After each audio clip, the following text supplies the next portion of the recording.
Hey, what's going on? Silas Haig here, and in this video, I'm going to talk about the differences between proofreading and editing and what qualifications or training you need to get started.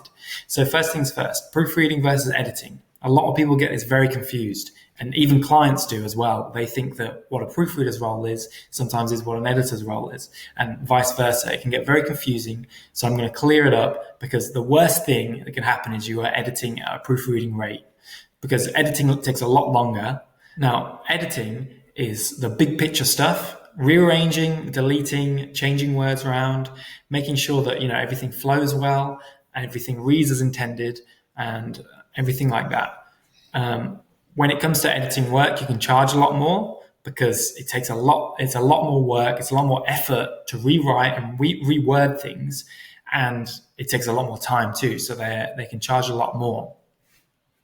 But they can't do both. An editor can't edit and proofread at the same time. They can't focus on one or the other. They're different skills, different skill sets. Well, similar skill sets, but you can't do both at the same time. That's why they are different roles, and that's why most people have both. They have an editor and a proofreader.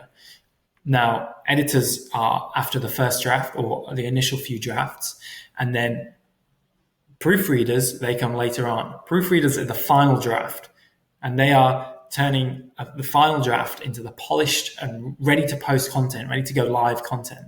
So there's a real difference there.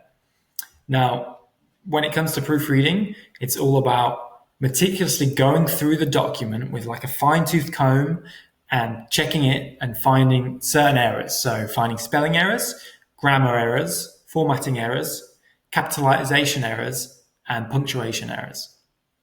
Simply put, find the error, mark it, and return the document. And that's all that it is to it with proofreading. Now, when it comes to the training or the certifications or the qualifications you need for proofreading, there's no formal qualification out there in most countries. So because of that, the only way to show your skill set and show how good you are as a proofreader is to actually show how good you are with past work to a client if you're reaching out to someone, or just offer to do a small sample for free to show them how valuable you are, show them how many errors you can actually find in their work, and show them that they need something like this, and to show how skilled you are at finding those errors. So that's really the only way.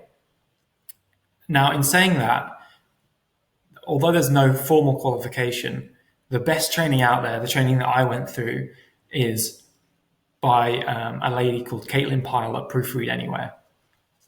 Now, at Proofread Anywhere, they run a free, it's over an hour-long workshop, and it's completely free, where they go through all the things you need, all the training you need, all the skills that you need, and everything else, even when it comes to marketing and things like that you need as a proofreader, and if you've got the skills that are required to be a proofreader. And I think you'll quickly work out if you do or if you don't have what it takes, and if it's right for you. So go check out that free 1 hour workshop. I'll leave a link in the description below.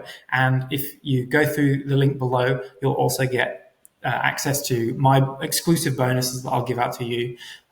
So yeah, go check it out. It's down below. And that's it for this video. I hope you learned something, and I'll see you again in the next one.